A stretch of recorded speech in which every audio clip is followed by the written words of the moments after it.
em Hebreus, capítulo 12, vamos ler o verso 1 e o verso 2, que diz: portanto, também nós, uma vez que estamos rodeados por tão grande nuvem de testemunhas, livremo-nos de tudo o que nos atrapalha e do pecado que nos envolve,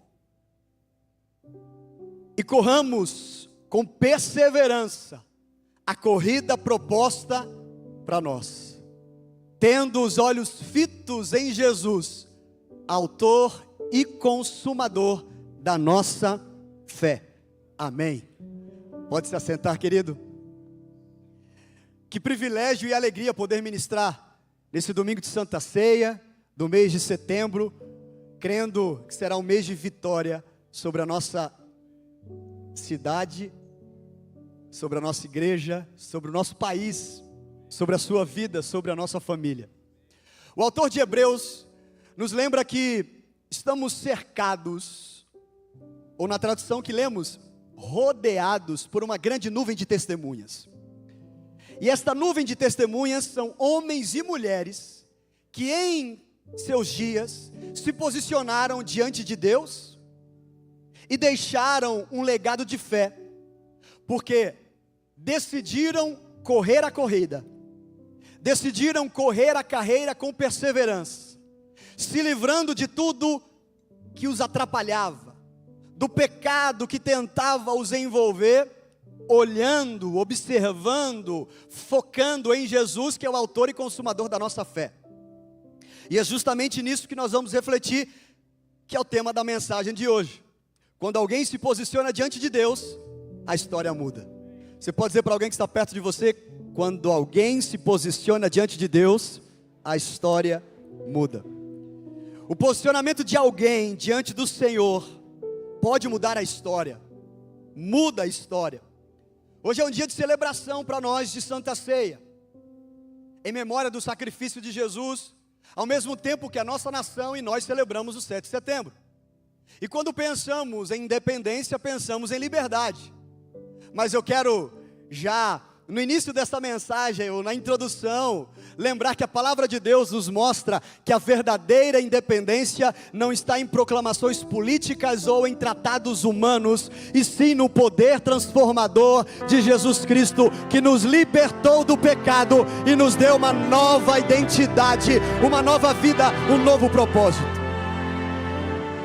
Ao longo da história, nós vemos muitos homens e mulheres sendo usados por Deus, e percebemos que não foi uma multidão que sempre iniciou grandes mudanças, mas uma pessoa, poucas pessoas, que se posicionaram ou decidiram se colocar diante de Deus. Na Bíblia nós encontramos inúmeros personagens, inúmeras pessoas que fizeram a diferença ao se colocarem diante de Deus. Noé, Moisés, Josué, Caleb, Davi, Esther, Débora. Na nossa história contemporânea, mais recente, William Wilberforce, Dietrich Bonhoeffer, Martin Luther King, enfim, tantos homens e mulheres que se colocaram diante de Deus e mudaram a história, influenciaram uma geração. E além, claro, de Jesus Cristo, que é o nosso Senhor e Salvador e maior exemplo, hoje eu quero compartilhar 3 personagens que Deus colocou no meu coração, que se posicionaram diante de Deus e mudaram realidades, mudaram histórias. O primeiro, Daniel. O segundo, Neemias. E o terceiro, Filipe. O que une esses 3 personagens e também Jesus é um cenário externo de crise, situações adversas, dificuldades que, como eu e você, passamos, enfrentamos. Mas a decisão interna de cada um deles foi de fé e de fidelidade. Foi de coragem, foi de perseverança, foi de acreditar e confiar em Deus. Então, hoje, nós estamos sendo chamados a refletir. Qual será a nossa posição? Mas de uma maneira mais individualizada, qual será a sua posição? Diante da cultura, diante de destruições, de valores, princípios, diante de ruínas, diante talvez de perseguição, diante da cruz, qual a posição que você vai assumir hoje? Em 3 partes ou em 3 divisões, eu quero levar você a tomar a decisão. Primeiro, ser firme para não se contaminar. Decida ser firme para não se contaminar. Aqui nesse ponto, eu quero levar você a olhar para o jovem chamado Daniel, que não apenas foi usado na sua juventude, mas também adolescência, infância e também na sua fase adulta como homem e também já na terceira idade. Daniel viveu um tempo de opressão nacional.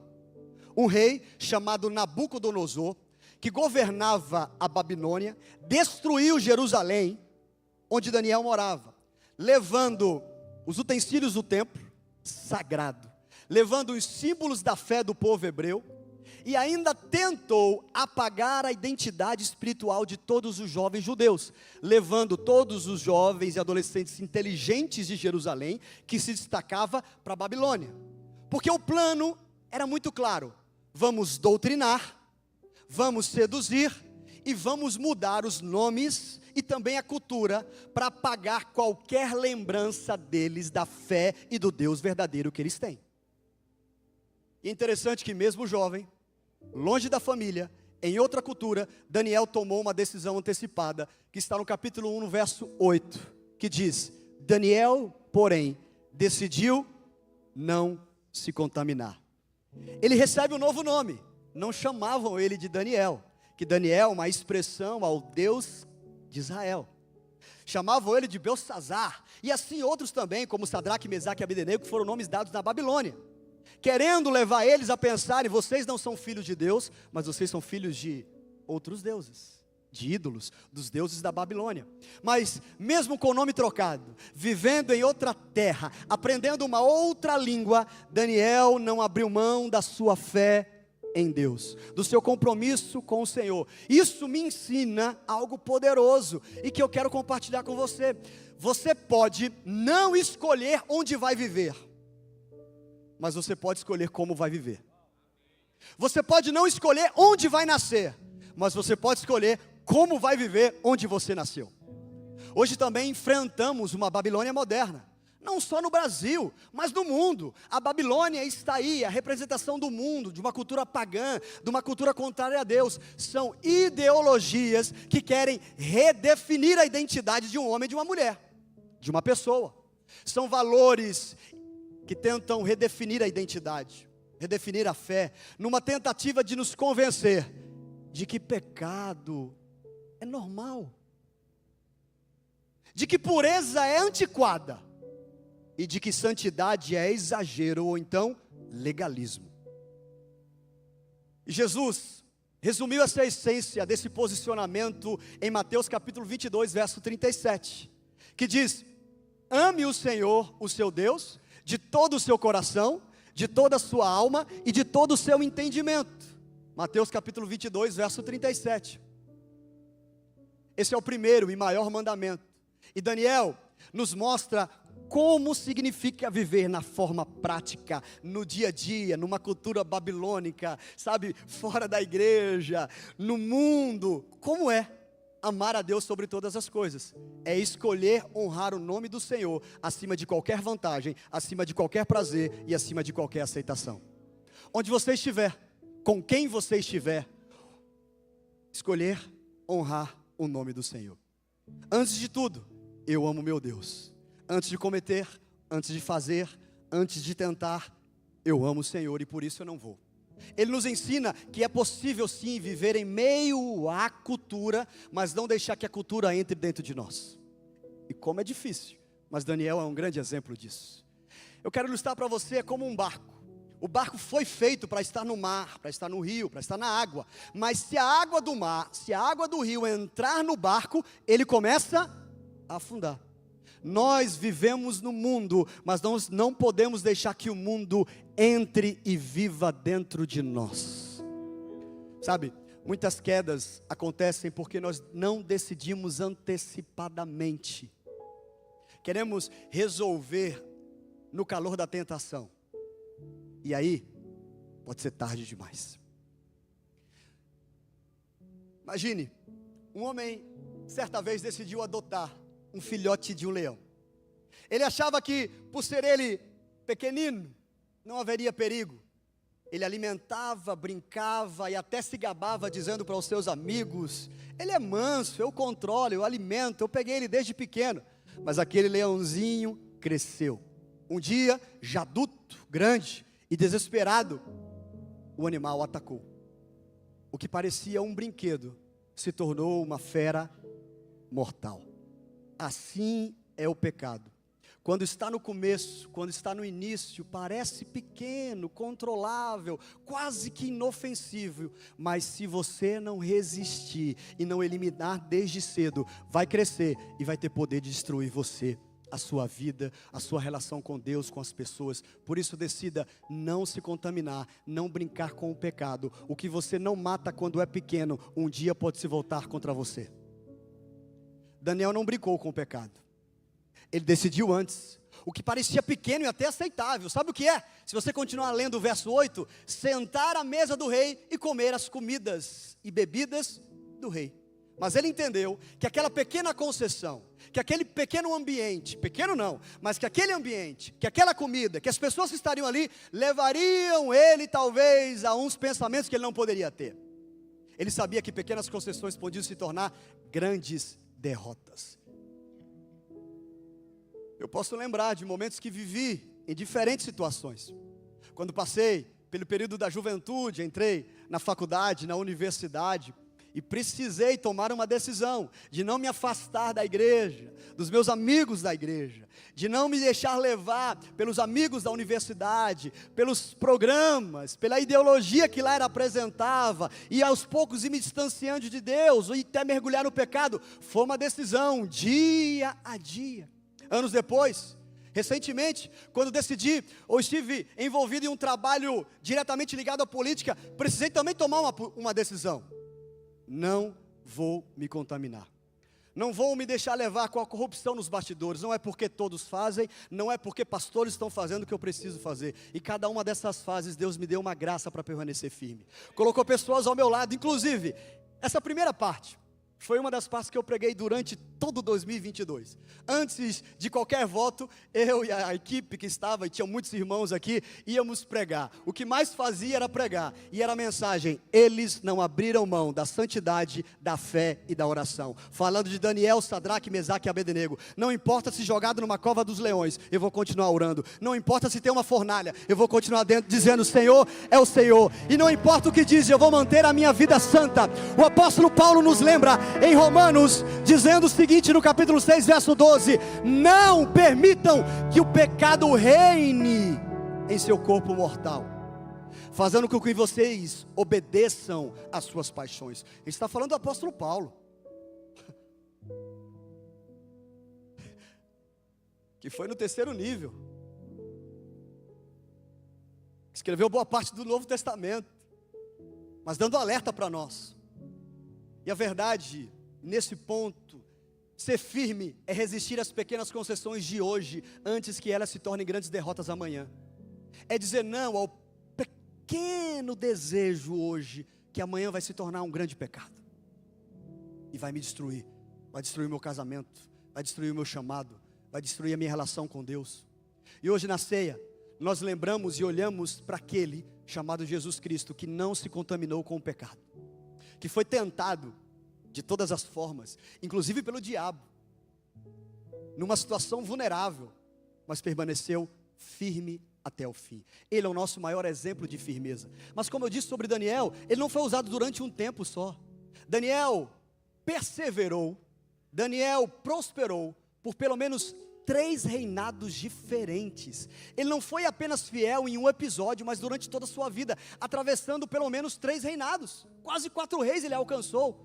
Ele foi reconhecido por reis, ele prosperou em cada governo, ele deixou um testemunho que marcou gerações. Lá no capítulo 6, verso 28, isso nos mostra que quando alguém se posiciona diante de Deus, não é apenas uma vitória momentânea, mas é uma fidelidade que atravessa o tempo e gerações. Por isso, não basta sobreviver na Babilônia, não basta sobreviver num país livre, é preciso decidir não se contaminar e fazer a diferença onde Deus te colocou. onde Deus te colocar. Esse é o primeiro ponto. Seja firme para não se contaminar. Segundo, levante-se para fazer a diferença. Levante-se para fazer diferente. Levante-se para ajudar. Nós vamos para Neemias. Neemias vive um tempo em que a nação estava em ruínas. Jerusalém havia sido destruída 140 anos antes e ninguém conseguia restaurar, colocar Jerusalém de volta no trilho. Havia desânimo, descrença, falta de liderança, falta de expectativa, sem olhar para o amanhã, sem desenvolvimento. Talvez você esteja em um ambiente como esse agora. Neemias poderia muito bem ter se conformado, afinal, ele não estava vivendo em Jerusalém. Neemias estava bem empregado, vivendo no palácio, tendo onde dormir, tendo o que comer, tendo o salário e garantias. Mas quando ele ouviu falar que os muros tinham sido destruídos, que Jerusalém estava em ruínas, que as portas estavam queimadas, algo queimou no coração dele. E isso é um grande alerta, um indício para aquilo que Deus está chamando você para fazer, algo que queima no seu coração. Quando Neemias ouviu aquele relatório, ele se moveu por compaixão. Mas interessante, ele tomou algumas atitudes. Ele chorou, ele se sentou, ele começou a orar e a jejuar, falando com Deus, buscando a Deus, buscando o favor de Deus, buscando o direcionamento de Deus. E quando Neemias se levanta, ele vai ao trabalho, esperando uma oportunidade com o seu empregador, com o rei. E a oportunidade aparece. O verso 5 do capítulo 2 de Neemias diz assim: se for do agrado do rei, e se este seu servo encontrou favor em sua presença, peço que o rei me envie ajudar a cidade onde estão os túmulos dos meus pais, para que eu a reconstrua. Eu acho esse verso muito interessante e traz um princípio precioso que eu procuro aplicar em cada decisão da minha vida. Neemias não pediu apenas a Deus em oração, que é o primeiro passo, a primeira atitude de um homem e de uma mulher. Mas Neemias também pediu a permissão do rei, do seu líder direto, do seu empregador, do seu patrão, do seu chefe. Ele buscou ao mesmo tempo o favor do Senhor, o seu Deus, e ao mesmo tempo ele respeitou a autoridade que estava sobre ele.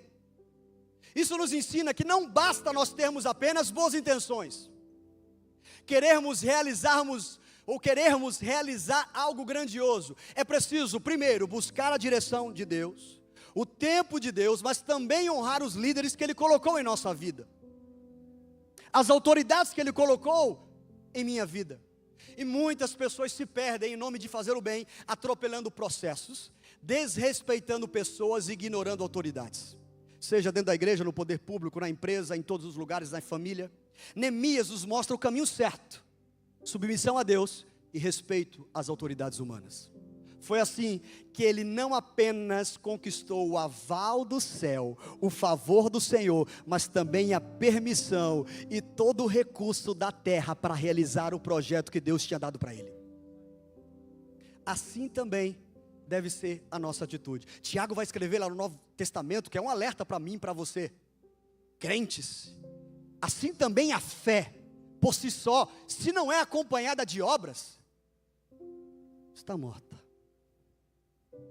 É blá blá blá, é falação demais. Neemias não ficou apenas lamentando, ele se levantou para fazer a diferença, para se colocar à disposição, não sabendo quem estaria com ele, em quanto tempo duraria.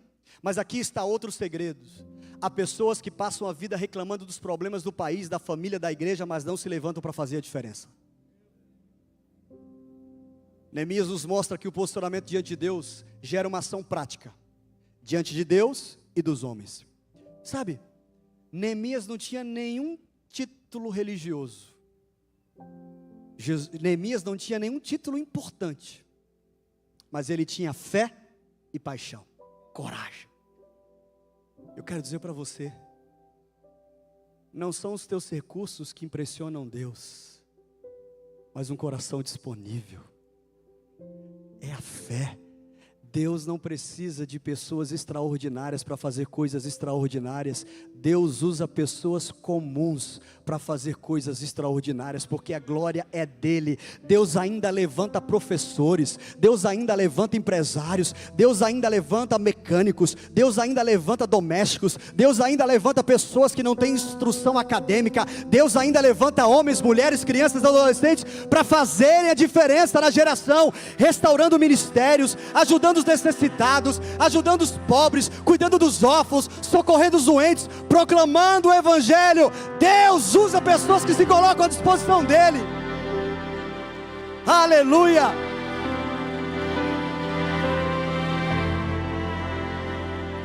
Paulo vai escrever em Efésios capítulo 5, verso 16. Família renovada, aproveitem ao máximo todas as oportunidades nesses dias bons. Não, nos dias maus. Aproveite, tem oportunidade, tem porta aberta.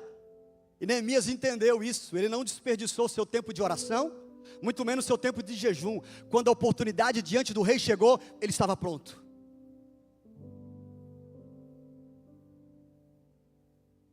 Quando o rei perguntou: por que você está assim, com um semblante diferente? Ele já tinha todo o projeto. Ele já estava em oração, ele já estava em consagração. É como muitas vezes nós vemos uma rachadura em casa. Não adianta ficar apontando o dedo, não adianta ficar reclamando, nada disso resolve se a gente não se levantar, colocar a mão na massa e reparar. Assim também é na vida espiritual, familiar, ministerial e até nacional, a nossa cidadania. É preciso ação. Os dias são maus, mas quem se posiciona diante de Deus transforma ruínas em esperança. O dia é difícil, o dia é de luto, mas quem se posiciona diante de Deus transforma um ambiente de morte em um ambiente de esperança. Quem se coloca diante de Deus, mesmo em meio à tragédia, traz fé e esperança. Quem se coloca diante de Deus faz do impossível possibilidade. Quem se coloca diante de Deus faz de ossos um exército. Quem se coloca de Deus faz uma revolução que transforma a vida de pessoas.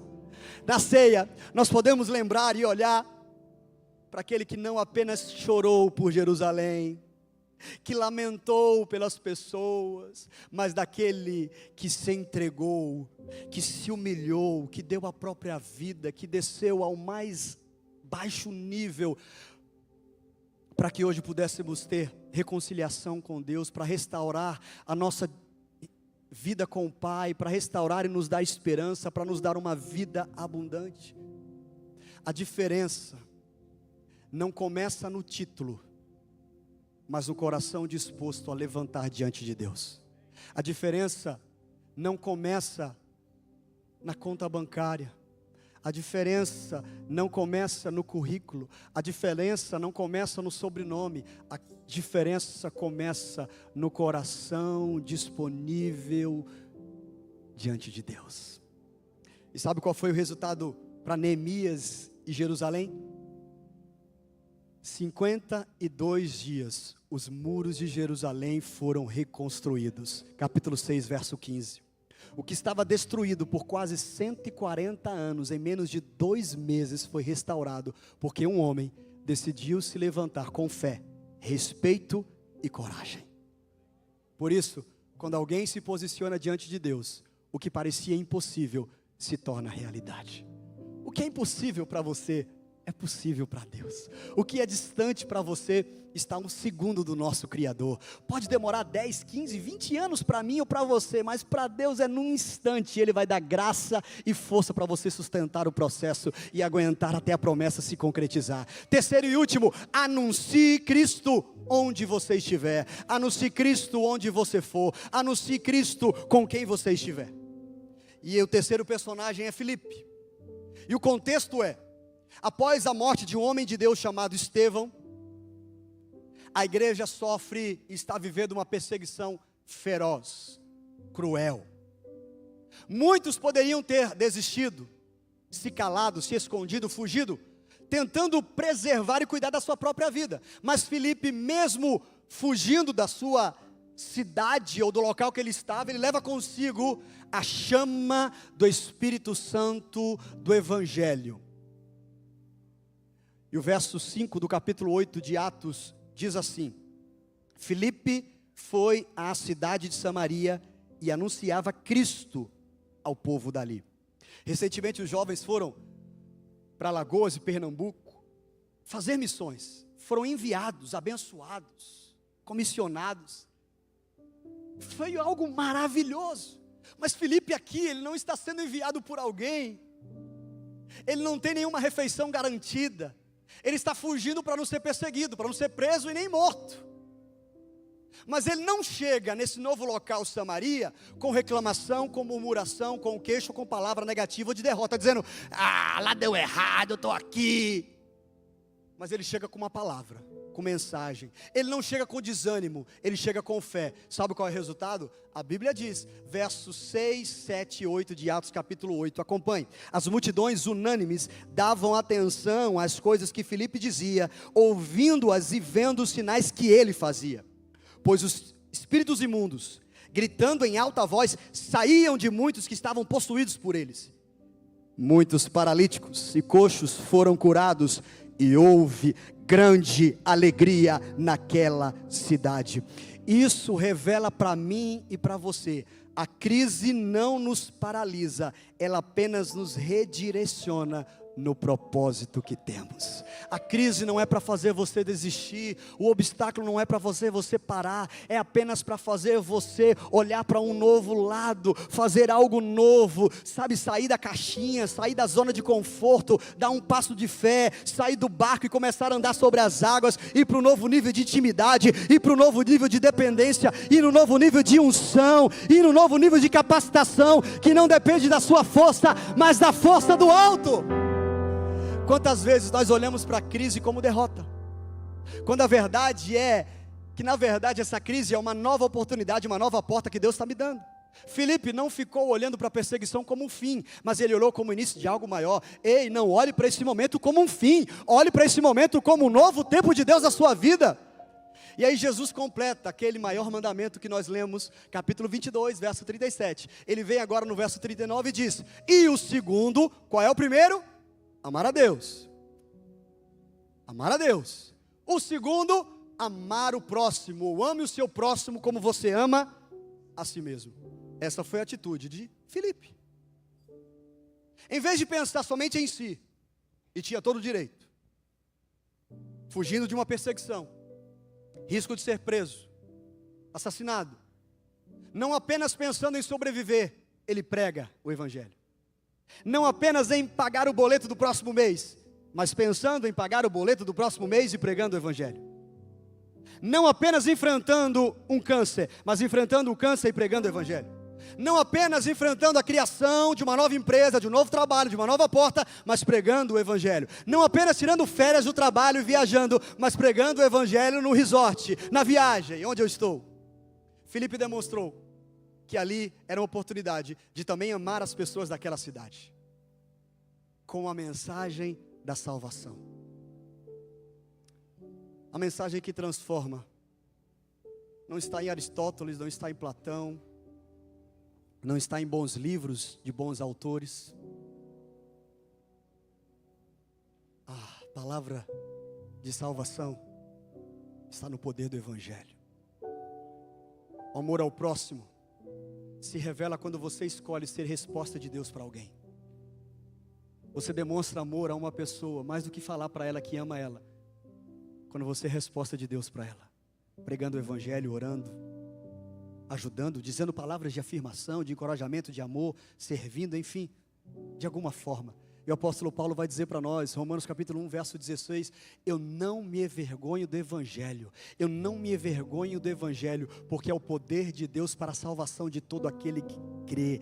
É o evangelho que transforma, é o evangelho que restaura, é o evangelho que muda, é o evangelho que traz ressignificado, é o evangelho que traz propósito, é o evangelho que traz sentido. Talvez hoje você esteja vivendo em uma Jerusalém fechada, ou seja, a perseguição no trabalho, a calúnia, a difamação, há uma porta fechada. Ei, mas é em Samaria onde Deus vai abrir novas portas, onde Deus vai abrir novos milagres, onde algo novo vai acontecer, onde Deus vai te usar de uma maneira nova.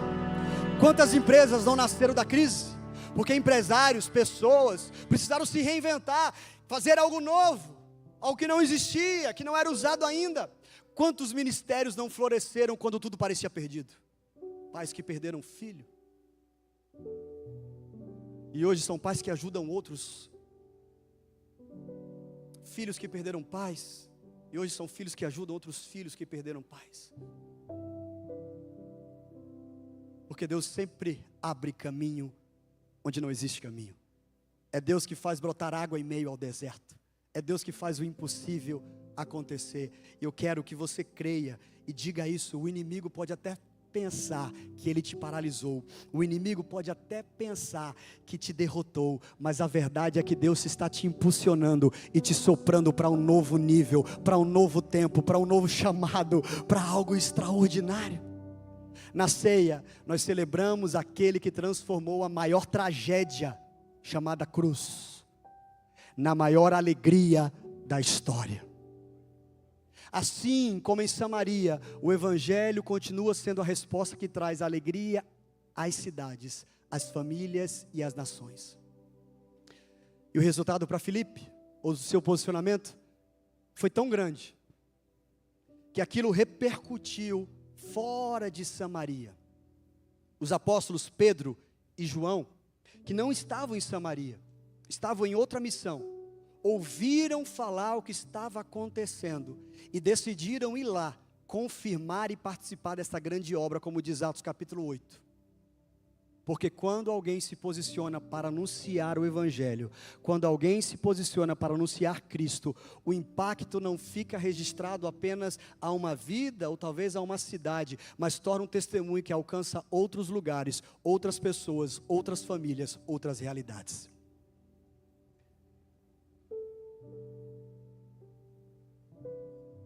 Para nós anunciarmos o evangelho, você não precisa de um microfone, você não precisa de um púlpito, você não precisa de um culto. Na verdade, você já tem o seu local de trabalho, a sua casa, a sua família, seus colegas de quartel,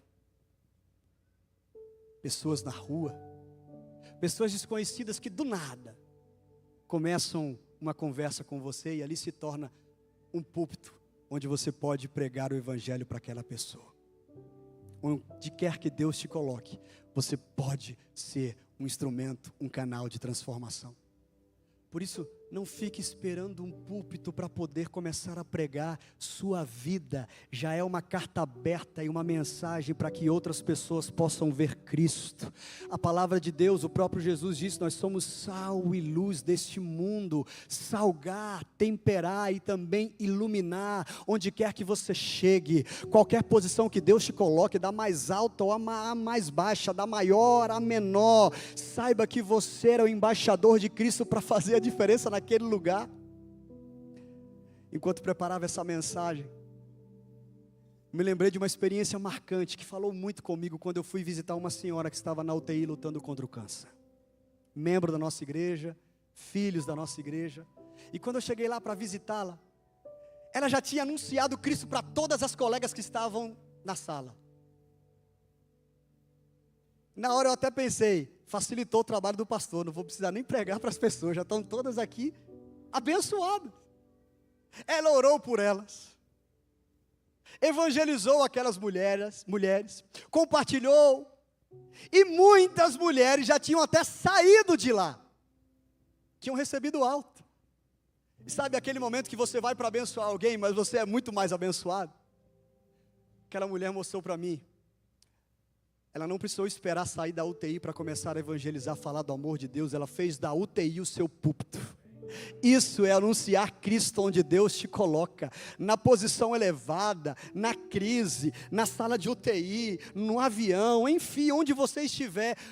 Seja um canal de transformação, porque o Evangelho não está preso a quatro paredes. O Evangelho não deve ser anunciado apenas nos nossos encontros, nos nossos cultos, mas quando alguém se posiciona para anunciar Cristo, até a UTI, até a prisão, se torna um lugar de transformação, de cura, restauração, salvação e alegria. Por isso eu creio que Deus está levantando geração de pessoas que vai invadir esses setores, levando transformação. E eu concluo essa palavra. Daniel, Neemias e Filipe são exemplos de homens que se posicionaram diante de Deus e mudaram o curso da história em seu dia, ou em seus dias. Mas o nosso maior exemplo é Jesus, firme até o fim e fiel até a cruz, ou firme até a cruz e fiel até o fim. Decida ser firme durante a crise, a dificuldade, a traição, o abandono, o sofrimento, a dor. Decida ser fiel até o fim.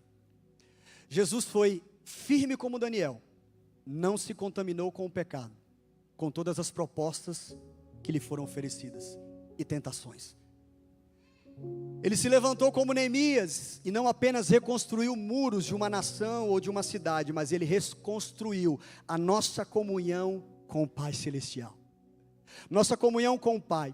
Ele pregou como Filipe, não só trazendo alegria para uma cidade, mas trazendo esperança para toda uma humanidade, para todo homem, para toda mulher, de toda cor, de todo tipo, de todo gosto.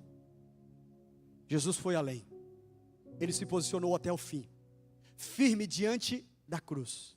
Quando parecia que o fim estava próximo, quando todos pensavam que a morte havia vencido, o posicionamento de Jesus mudou não apenas a história de um povo, não apenas a história de uma região, de um continente, mas de toda a humanidade. O sacrifício de Jesus mudou a nossa vida para sempre, e é por isso que eu retorno ao texto de Hebreus capítulo 12, verso 2, que nos convida a ter os nossos olhos fitos em Jesus. Ele é o autor, Ele é aquele que inicia, e Ele é o consumador, Ele é aquele que encerra, Ele é quem conclui, do início ao fim. Fixe os seus olhos em Jesus, autor e consumador da nossa fé. Participarmos da ceia, nós lembramos do preço que Ele pagou por nós, e que somos convidados a renovar o nosso posicionamento, a nossa aliança, o nosso compromisso com Ele. A nossa decisão, nosso compromisso. Porque a ceia não é apenas o memorial do que passou. Ela é também olhar para trás, mas também ela é olhar para o chamado de hoje, para o presente. E hoje o chamado para mim e para você, que eu quero convidar você para ficar de pé nesse momento. Há um chamado para mim e para você nesta noite, nesse dia. Se posicione diante de Deus. Homem, mulher, posicione-se diante de Deus.